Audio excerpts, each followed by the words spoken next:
বেশি ইচ্ছুক হয়ে বিনা কারণে আমরা যখন আমাদের কর্মসূচি শেষ করে ফিরে আসছিলাম তখন আমাদের উপরে আক্রমণ করে, আমাকে ধাক্কা মেরে রাস্তায় ফেলে দেয়, অন্য পুরুষ কলিগদের গায়ের উপর ফেলে দেয়, আমার সাথে আরো যে নারী কলিগরা আছে তাদেরকে হেনস্থা করে। আমরা এই পুলিশের বিরুদ্ধে কোন ক্ষমতা বলে সে একজন পুরুষ হয়ে মহিলাদের গায়ে হাত দেয়, এর বিরুদ্ধে কেস করবো আজকে। এবং আমাদের কাছে ফুটেজ আছে যে আমরা চলে আসার ঘোষণা দিয়েছি, এবং আমাদের কাছে ফুটেজ আছে যে আমরা চলে আসার ঘোষণা দেওয়ার পরে আমাদের উপরে জলকামান, মরিচের গুঁড়া এবং লাঠিচার্জ করা হয়। আমরা থানার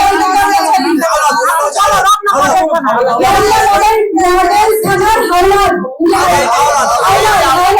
ডিআইজি হাওলাত রামলা মডেল থানার ডিআইজি হাওলাত উনি আমাদের উপরে লাঠিচার্জ করে। উনি মহিলা পুলিশ থাকা সত্ত্বেও উনি অতি উৎসাহী হয়ে আমাদের নারী কলিগদেরকে হেনস্থা করেছে। ডিআইজি হাওলাত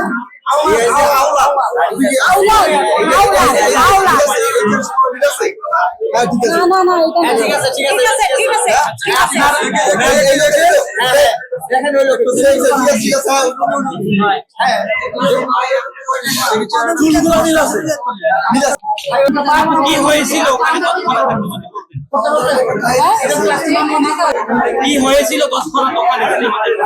আমরা ওইখানে আমাদের হেড অফিসে অবস্থান কর্মসূচি পালন করার জন্য যাই, শান্তিপূর্ণ অবস্থান কর্মসূচি, কিন্তু কর্তৃপক্ষ যদিও বারবার আমাদেরকে বলছে তারা আমাদের পক্ষে আছে, কিন্তু তারা দরজা বন্ধ করে আমাদের অফিসে আমাদেরকে ঢুকতে দেয় না। তাহলে রাস্তার এই রোদের ভিতরে আমরা অসুস্থ হয়ে যাচ্ছি, আমাদের দুইজন কলিগ ওইখানে মাথা ঘুরে পড়ে তাদেরকে হসপিটালে নিয়ে যাওয়া হয়েছে, তারা আমাদের ভিতরে ঢুকতে দেয় না। তারা কোন রকম কথায় আমাদের পাশে আছে, এই কথা বলে এই যে পুলিশ বাহিনী কেন্দ্রীয় বাহিনীকে নিয়ে দেয় আমাদের উপর আক্রমণ চালাতে। আমরা যখন কর্তৃপক্ষের কাছে জানতে পাই যে তারা আমাদের সাথে সহমত পোষণ করেছে, তখন আমরা ঘোষণা দিই যে আমরা এখান থেকে আমাদের সবুজ চত্বরে ফেরত যাচ্ছি।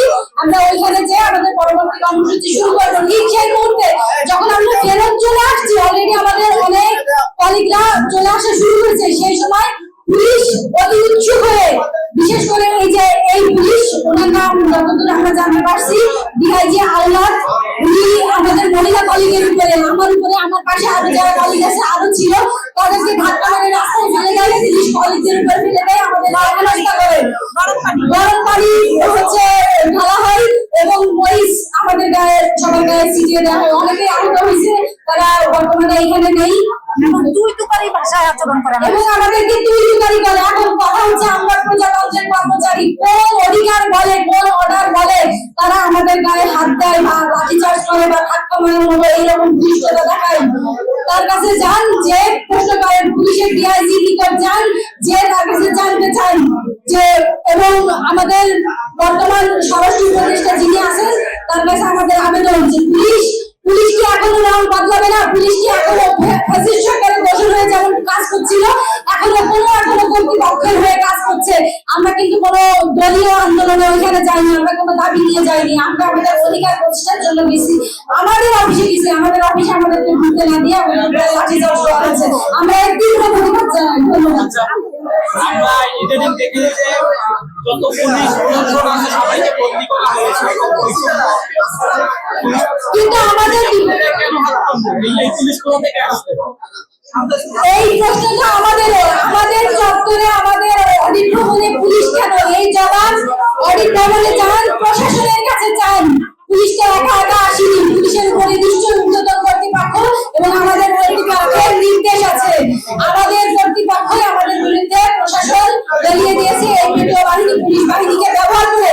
আমাদের আন্দোলনের বিপক্ষে বলার মতো তাদের কাছে কোনো লিগাল কাগজপত্র বা কোনো যৌক্তিকতা নেই। এই কারণে এখন ঠিক শেখ হাসিনা যেরকম ছাত্রদের উপরে শক্তি প্রয়োগ করেছিল, কেন্দ্রীয় বাহিনী ব্যবহার করছিল, এই বর্তমান আমাদের কর্তৃপক্ষ আমাদের বিরুদ্ধে সঠিক কোনো তথ্য প্রমাণ বা লিগাল কোনো কিছু না থাকার কারণে এখন তারা শক্তি প্রয়োগ করছে। আমাদের অডিট ভবনে কেন পুলিশ থাকবে? জবাব চাই। ধন্যবাদ। আপনার নামটা কি? তামান্না। সরি, তামান্না। কি করেন আপনি? আমি অডিটর।